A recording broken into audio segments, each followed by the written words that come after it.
노년의 행복을 찾아주셔서 감사드립니다. 여러분, 평생 성실하게 살았는데 노년이 불안하다면 누구의 잘못일까요?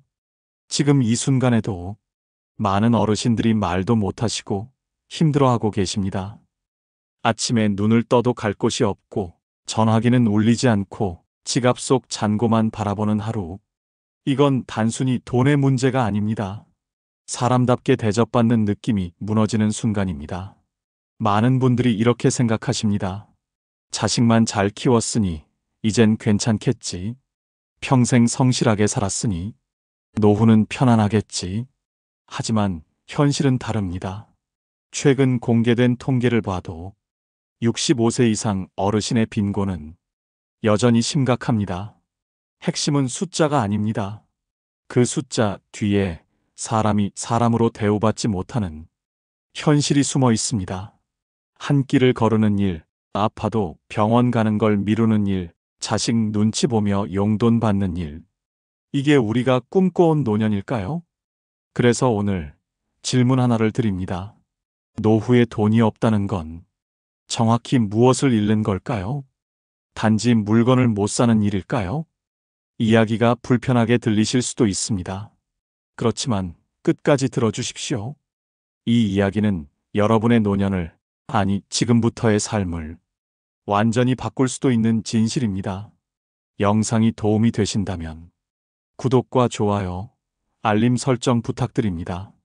그렇게 해두시면 여러분께 도움이 되는 영상을 더 빠르게 받아보실 수 있습니다. 지금부터 말씀드리겠습니다. 노후에 돈이 없을 때 진짜 잃는 것들, 존재, 관계, 선택, 정체성, 회복에 순서로 짚어가겠습니다. 첫째, 존재의 공백입니다. 퇴직 직후엔 자유로운 것 같죠? 하지만 곧 나를 불러주는 순간이 사라집니다. 평생 일터에서 불리던 이름들이 하나둘 사라지는 겁니다.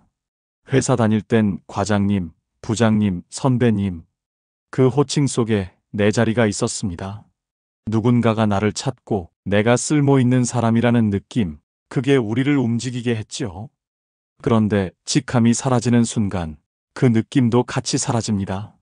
출근 안 해도 되는 자유가 처음엔 달콤하지만 곧 아무도 나를 찾지 않는 고요가 밀려옵니다. 전화기는 잠잠하고 일정표는 비어 있습니다. 이건 관계의 배신이 아니라 역할의 종료일 뿐입니다. 문제는 우리가 평생 역할로만 자신을 설명해 왔다는 점입니다. 당신은 누구십니까? 이 질문에 회사에서 30년 근무했습니다. 이렇게밖에 말할 수 없다면 퇴직 후에는 빈칸이 남습니다. 시간은 남는데 마음이 비어갑니다. 나를 소개할 말이 사라지고 하루가 길어질수록 내 존재감은 작아집니다. 많은 어르신들이 바로 여기서 무너집니다. 이건 개인 탓이 아니라 역할이 끝날 때 생기는 공통 경험입니다. 퇴직은 단순히 일을 그만두는 일이 아니라 사회와의 작별이기도 합니다. 이 허전함을 못 이기면 노년의 삶은 방향을 잃습니다. 해결의 첫걸음은 간단합니다. 회사 밖의 나를 새로 정의하는 겁니다. 매일 같은 시각에 일어나고 동선을 만들고 반복 가능한 활동 한 가지로 리듬을 되살리세요. 아침 산책이어도 좋고 도서관 방문이어도 좋고 복지관 프로그램도 좋습니다. 중요한 건 규칙성입니다. 사람다움은 리듬에서 돌아옵니다. 하루의 패턴이 생기면 그 속에서 새로운 내가 보입니다. 역할이 아니라 사람 자체로 나를 세울 때 비로소 진짜 자유가 시작됩니다. 나는 여전히 살아있다. 나는 여전히 값어치가 있다. 이걸 스스로 인정하는 것, 그게 첫 번째 회복입니다. 작은 것부터 시작하세요. 스스로에게 말해보세요. 나는 오늘도 의미 있는 하루를 살았다. 이 말이 쌓이면 내 존재감이 다시 채워집니다. 둘째, 가족 안의 권력입니다. 나이 들면 가장 먼저 흔들리는 게 믿음입니다. 젊을 땐 가족이 전부였습니다. 자식들 뒷바라지 하느라 내 것 하나 제대로 못 샀고 맛있는 것도 양보하며 살았습니다. 우리 애들만 잘 되면 된다. 그 마음 하나로 평생 버텼죠. 그땐 사랑이 삶의 이유였습니다. 그런데 나이 들고 돈이 약해지면 관계의 온도가 달라집니다. 처음엔 내가 착각하나 싶습니다. 하지만 시간이 지날수록 분명해집니다. 관계의 무게가 돈에 따라 달라진다는 걸요. 경제력이 약해지면 가족 대화에서 요구가 늘고 그 요구는 곧 의무의 말이 됩니다. 아버지, 애 학원비가 좀, 어머니, 전세금이 급한데요. 이런 말이 늘어날수록 마음은 무거워집니다. 도움을 주던 사람에서 도움을 부탁받는 사람으로 바뀌는 순간 대우의 온도는 식습니다. 사랑이 남아 있어도 계산이 관계의 표면을 덮습니다. 이해보다 요구가 많아지고 희생은 당연해집니다. 그 틈에서 올라오는 건 분노보다 서글픔과 허무함입니다. 여기서 필요한 건 기대 끊기입니다. 부모와 자녀는 독립된 동반자이지 서로의 보증인이 아닙니다. 자식은 자식의 삶이 있고 나는 나의 삶이 있습니다. 현실적인 합의를 문장으로 남기세요. 범위, 기간, 우선순위를 또렷하게 정리하세요. 침묵 대신 규칙을 만드세요. 규칙은 사랑을 차갑게 만드는 게 아니라 사랑을 지키는 울타리입니다. 서로를 독립된 사람으로 인정할 때 건강한 관계가 유지됩니다. 경제적 도움을 못 줘도 진심 어린 대화와 관심은 나눌 수 있습니다. 돈이 아닌 마음으로 이어진 관계, 그게 진짜 가족입니다. 그리고 가능한 한 스스로를 지킬 힘을 길러야 합니다. 작은 일이라도 해서 돈을 벌고 최소한의 자립을 유지하세요. 그게 가족 안에서 대우를 지키는 가장 확실한 길입니다. 결국 깨닫게 됩니다. 가족은 무조건적인 울타리가 아니라 서로의 책임과 존중 위에서만 유지되는 연약하지만 소중한 관계라는 걸요. 셋째, 경제적 무력감과 사람답게 사는 힘의 상실입니다. 노년의 돈은 단순한 소비 수단이 아닙니다. 그건 내 삶을 내가 고르는 힘입니다. 아침에 무엇을 먹을지, 어디로 갈지, 누구를 만날지 정할 수 있는 자유죠. 그 힘이 사라지면 사람은 자신도 모르게 작아집니다. 병원 창구에서 진료비를 계산합니다. 의사 선생님은 추가 검사가 필요합니다라고 하십니다. 하지만 지갑 사정을 따져보며 다음에 할게요라고 말하게 됩니다. 아파도 참고 약값이 부담돼 약을 미루게 됩니다. 몸보다 돈 계산이 앞서는 순간 마음은 조금씩 주저앉습니다. 장을 보러 마트에 갑니다. 예전엔 필요한 걸 고르고 가끔은 먹고 싶은 것도 담았죠. 이젠 가격표부터 봅니다. 사소한 소비에도 죄책감이 올라옵니다. 1,000원이라도 싼 걸 찾고 계산대 앞에서 또 망설입니다. 이게 정말 필요할까? 먹고 싶은 것도 참고 나를 위해 쓰는 일이 괜히 미안한 소비가 됩니다. 이렇게 조금씩 나를 포기하게 됩니다. 경제적 빈곤은 단순한 부족이 아닙니다. 선택권을 묶는 족쇄가 됩니다. 아파도 병원에 못 가고 친구를 만나고 싶어도 교통비가 부담되고 취미를 시작하려 해도 여유가 없습니다. 누구에게 손 벌리기 싫지만 손에 쥔 게 없으면 스스로 결정할 권리조차 잃습니다. 하지만 희망은 분명히 있습니다. 첫째, 작은 돈이라도 스스로 벌기. 한 달에 10만 원이라도 내 손으로 번 돈은 의미가 다릅니다. 그 돈은 눈치 없는 선택을 가능하게 합니다. 내가 먹고 싶은 걸 사 먹을 때 아무도 의식하지 않아도 됩니다. 그게 사람값입니다. 둘째, 나라와 지역사회 도움 적극 활용. 평생 세금 내며 사셨습니다. 이제는 받을 차례입니다. 기초연금, 노인 일자리, 복지관 프로그램. 당연히 누릴 수 있는 권리입니다. 부끄러워할 이유가 없습니다. 셋째, 소비 기준 바꾸기. 많이 쓰는 게 아니라 의미 있게 쓰는 것입니다. 1,000원짜리 커피라도 그게 나를 위한 당당한 선택이면 충분합니다. 금액이 아니라 나를 대하는 태도가 중요합니다. 노년의 체면은 돈의 액수에서 오지 않습니다. 스스로를 지킬 여유에서 시작됩니다. 그 여유를 만들기 위해 현실적으로 준비하고 작게라도 움직이십시오. 넷째, 사회적 고립과 인간관계의 왜곡입니다. 나이가 들수록 관계는 자연스럽게 줄어듭니다. 직장 동료들과는 연락이 끊기고 친구들도 하나둘 멀어집니다. 그건 자연스러운 일입니다. 하지만 더 아픈 건 따로 있습니다. 관계가 돈 냄새에 따라 달라진다는 겁니다. 한때는 웃으며 어울리던 사람도 이제는 형편을 보며 거리를 둡니다. 모임에 나가도 예전 같지 않습니다.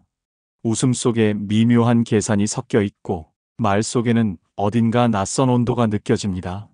사람은 곁에 있는데 진심은 빠져나간 자리만 남습니다. 경제적으로 어려워지면 모임에 나가는 게 부담스럽습니다. 식사비를 나눌 때마다 지갑 사정이 먼저 떠오릅니다. 이번 달엔 좀 빠듯한데? 이 생각이 먼저 듭니다. 그러다 보면 연락이 줄고 모임을 한두 번 빠지게 됩니다. 그리고 어느새 연락이 완전히 끊깁니다. 많은 어르신들이 돈 문제 때문에 움츠러듭니다. 눈치 보기 싫고 민망한 말 듣기 싫어서 스스로 고립을 선택합니다. 이게 사회적 고립의 시작입니다. 경제적 어려움은 사람을 관계에서 멀어지게 만듭니다. 그러면서 세상은 점점 좁아집니다. 결국 혼자 남게 됩니다. 전화기는 울리지 않고 문을 두드리는 사람도 없습니다. 텔레비전 소리만 방 안을 메웁니다. 이게 노년의 외로움입니다. 그런데 이 고립 속에서도 한 가지 깨달음이 생깁니다. 사람은 많은 관계 속에 있을 때보다 진짜 인연 몇 개만 지킬 때 더 평온하다는 겁니다. 100명의 아는 사람보다 한 명의 진심이 더 소중합니다. 돈으로 연결된 관계가 아니라 마음으로 이어진 관계 말입니다. 그래서 관계의 질은 이제 숫자가 아니라 마음으로 봐야 합니다. 이렇게 물어보세요. 내 사정을 먼저 물어봐주는 사람인가? 내가 못 낼 때 눈치 안 주고 조정해주는가? 부탁보다 들어주는 말이 많은가? 연락의 이유가 돈이 아닌가? 이 네 가지 중 세 가지 이상이라면 그건 좋은 인연입니다. 두 가지 이하면 그 관계는 조금 멀리하는 게 좋습니다. 모든 사람과 잘 지낼 필요는 없습니다. 진심으로 나를 대하는 사람, 형편과 상관없이 연락하는 사람, 그런 사람 몇 명이면 충분합니다. 경제적으로 어렵다고 해서 관계를 포기할 필요는 없습니다. 요즘 사정이 좀 어려워요. 이렇게 솔직하게 말하는 것도 용기입니다. 진짜 친구라면 그 말을 이해합니다. 돈을 쓰지 않아도 마음을 줄 수 있는 관계가 있습니다. 전화 한 통, 안부 한마디, 진심 어린 관심. 이것도 충분히 따뜻한 선물입니다. 사회적 고립은 몸의 거리가 아니라 마음의 거리에서 시작됩니다. 그 마음의 문을 다시 열면 관계는 언제든 회복될 수 있습니다. 적어도 진짜 소중한 사람들만큼은 지킬 수 있습니다. 다섯째, 정체성의 혼란과 자존감의 하락입니다. 평생 당신은 누군가였습니다. 누군가의 아버지, 누군가의 어머니, 누군가의 선배, 누군가의 상사. 그 호칭들이 곧 당신이었습니다. 회사에서는 과장님, 부장님으로 불렸고 집에서는 아빠, 엄마로 불렸습니다. 그 이름들 안에서 당신은 살아왔습니다. 하지만 시간이 지나면 그 호칭들이 하나씩 사라집니다. 퇴직하면 직함이 없어지고 자식들이 독립하면 부모의 역할도 줄어듭니다. 이제 남는 건 이름 하나뿐입니다. 그런데 그 이름이 낯설게 느껴집니다. 거울을 봅니다. 주름진 얼굴, 희끗한 머리. 내가 이렇게 변했나? 겉모습도 낯설지만 더 낯선 건 내 안의 공허함입니다. 나는 지금 누구지? 이 질문에 답하기 어렵습니다. 더 이상 나를 찾는 사람도 없고 의견을 물어보는 사람도 없습니다. 존재는 하지만 의미는 사라진 것 같은 기분. 아침에 눈을 떠도 오늘은 뭐 하지? 할 일이 없습니다. 하루가 무의미하면 삶 전체가 무의미해집니다. 많은 어르신들이 이 시기에 정체성의 혼란을 겪습니다. 이건 단순한 외로움이 아닙니다. 살아갈 이유를 잃는 시기입니다. 나는 이제 짐일 뿐이야. 아무 쓸모도 없어. 이런 생각이 들기 시작하면 자신을 돌보지 않게 됩니다. 밥을 대충 먹고 옷차림에도 신경을 끊습니다. 어차피 볼 사람도 없는데 하면서 스스로를 놓습니다. 하지만 여기서 멈추면 안 됩니다. 이 시기는 끝이 아니라 새로운 시작입니다. 세상이 나를 불러주지 않아도 내가 나를 새로 정할 수 있습니다. 이제는 과장님, 부장님이 아니어도 누군가의 부모가 아니어도 괜찮습니다.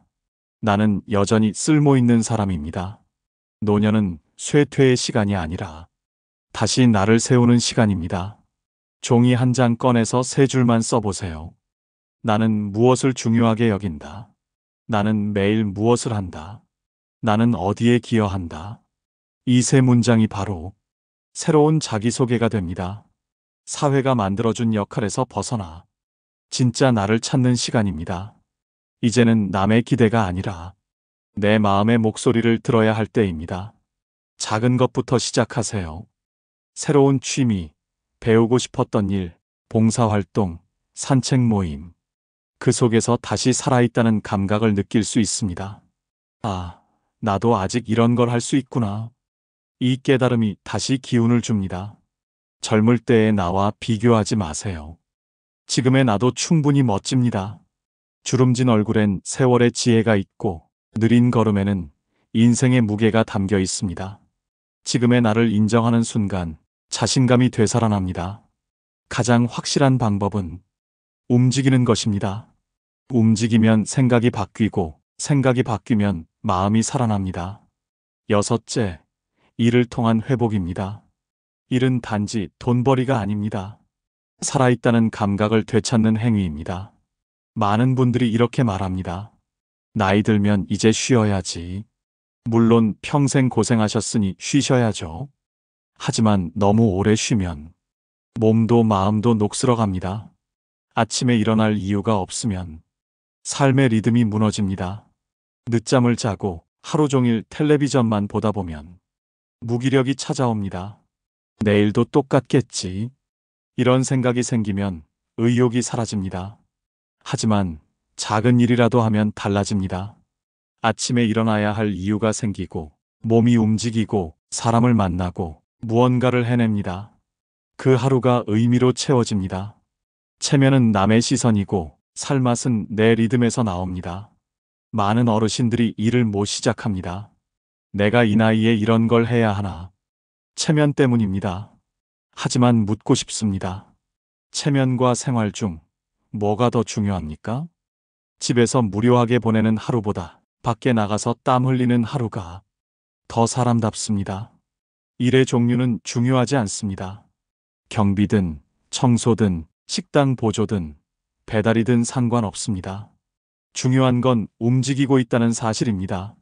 사회와 연결되어 있다는 사실입니다. 작은 월급이라도 그건 내 손으로 번 영수증입니다. 그 돈으로 밥을 사 먹을 때 아무 눈치 볼 필요 없습니다. 손주에게 용돈을 줄 때 당당해집니다. 작은 물건을 살 때도 기분이 다릅니다. 피곤해도 허리가 아파도 오늘도 내가 이만큼 해냈다. 이 실감이 하루를 살게 합니다. 일의 크기가 아니라 스스로 움직였다는 사실이 마음을 회복시킵니다. 일을 시작할 때 기억하세요. 첫째, 출근 요일을 정해서 리듬을 만드세요. 둘째, 일 끝나고 작은 보상을 주세요. 따뜻한 차 한 잔, 10분 산책, 이런 게 일을 지속시킵니다. 셋째, 수입의 10%는 나를 위해 쓰세요. 눈치 없는 기쁨을 배우는 겁니다. 물론 몸이 안 따라주는 분들도 계십니다. 그럴 땐 집에서도 할 수 있는 일을 찾으세요. 손주 옷 수선하기, 동네 아이 책 읽어주기, 복지관 봉사하기. 돈이 안 돼도 괜찮습니다. 누군가에게 도움이 된다는 감각, 그것만으로 충분합니다. 일은 절망을 밀어내는 가장 현실적인 방법입니다. 일은 단순히 돈을 버는 게 아니라 나를 다시 세우는 길입니다. 체면보다 내 만족이 중요해지는 순간 사람은 다시 살아갑니다. 현실을 받아들이고 움직이기 시작할 때 진짜 변화가 옵니다. 일곱째, 평화를 만드는 습관입니다. 지금까지 많은 이야기를 나눴습니다. 내 자리의 상실, 가족 관계의 변화, 경제적 어려움, 관계의 단절, 정체성의 흔들림, 그리고 일의 의미까지. 그렇다면 이 모든 걸 지나서 진짜로 지켜야 할 건 뭘까요? 결국 남는 건 단순합니다. 몸이 움직이고 마음이 편하고 곁에 몇 명의 진심이 있는 것. 이게 다입니다. 큰 집도 많은 돈도 높은 자리도 아닙니다. 건강, 관계, 평화. 이 세 가지입니다. 먼저 건강입니다. 노년의 가장 큰 재산은 몸입니다. 돈이 많아도 아프면 소용이 없습니다. 병상에 누워 있으면 세상 모든 재산이 무의미해집니다. 반대로 돈이 없어도 건강하면 할 수 있는 게 많습니다. 많은 어르신들이 젊을 때 돈 벌겠다고 건강을 팔았습니다. 이제는 그 돈으로 건강을 되찾으려 하지만 그건 불가능합니다. 건강은 돈으로 살 수 없습니다. 그러니 지금부터라도 몸을 챙겨야 합니다. 하루 30분 걷기, 규칙적인 식사, 적당한 잠. 이것만으로 충분합니다. 정기검진 받고 약 제때 먹고 과식과 과음을 줄이는 것. 이런 작은 습관이 건강을 지켜줍니다. 몸이 가벼워야 마음도 가벼워집니다. 두 번째는 관계입니다. 진심 어린 관계 몇 개면 충분합니다. 100명의 아는 사람보다 한 명의 진심이 더 소중합니다. 억지로 사람 만날 필요 없습니다. 대신 마음이 통하는 사람 몇 명만 있으면 됩니다. 형편이 어려워도 연락하는 친구, 끝까지 내 이야기를 들어주는 사람, 함께 있으면 편한 이웃. 이런 사람이 진짜 재산입니다. 많은 분들이 깨닫습니다. 관계는 많을수록 좋은 게 아니라 좋은 관계가 많아야 행복하다는 걸요. 외로움은 사람이 없어서가 아니라 마음이 통하는 사람이 없어서 생깁니다. 진심 어린 대화 한 번이 100번의 인사보다 낫습니다. 마지막은 마음의 평화입니다. 돈은 삶을 편하게 만들 수 있어도 마음을 편하게 하진 못합니다. 집이 크다고, 통장 잔고가 많다고 마음이 편한 건 아닙니다. 오히려 많을수록 걱정도 많아집니다. 평화는 내려놓음에서 옵니다. 기대를 내려놓으면 실망도 사라집니다. 자식이 나를 챙겨주겠지. 남들이 나를 알아주겠지. 이런 기대를 버리는 순간 마음이 가벼워집니다. 남을 탓하지 않고 스스로를 돌보는 삶, 그게 진짜 자유입니다. 왜 나만 이렇게 힘들까? 이런 생각 대신 그래도 오늘 하루 무사했구나. 내일도 괜찮을 거야. 이렇게 마음을 돌리세요. 살아있다는 건 그 자체로 감사한 일입니다. 아침에 눈 뜨는 것, 밥 한 끼 먹는 것, 창밖의 하늘을 보는 것, 이웃의 인사를 받는 것. 이 모든 게 선물입니다. 예전엔 없는 것만 보며 불평했지만 이제는 있는 걸 보고 감사합니다. 그 순간 마음이 편해집니다. 오늘부터 세 가지 습관만 잡으세요. 건강 습관 매일 30분 걷기, 규칙적인 식사, 충분한 수면. 관계 습관 하루 한 통 안부 전화, 일주일 한 번 얼굴 보기, 한 달에 한 번 작은 선물. 평화 습관 아침 3번의 깊은 숨, 감사 3줄 쓰기, 자기 전 미디어 끄기. 이 작은 습관들이 노년을 지탱합니다. 하루 30분의 걸음, 한 번의 따뜻한 인사, 작은 감사의 습관. 건강은 재산이고, 진심은 이자이고, 평화는 그 모든 것의 결과입니다. 인생의 후반부는 무엇을 더 얻느냐보다 무엇을 지키느냐의 시간입니다. 마음을 정리하고 나면 깨닫게 됩니다. 많이 가진 사람이 아니라 편하게 가진 사람이 진짜 부자입니다. 노후에 돈이 없다는 건 단순히 가난한 게 아닙니다.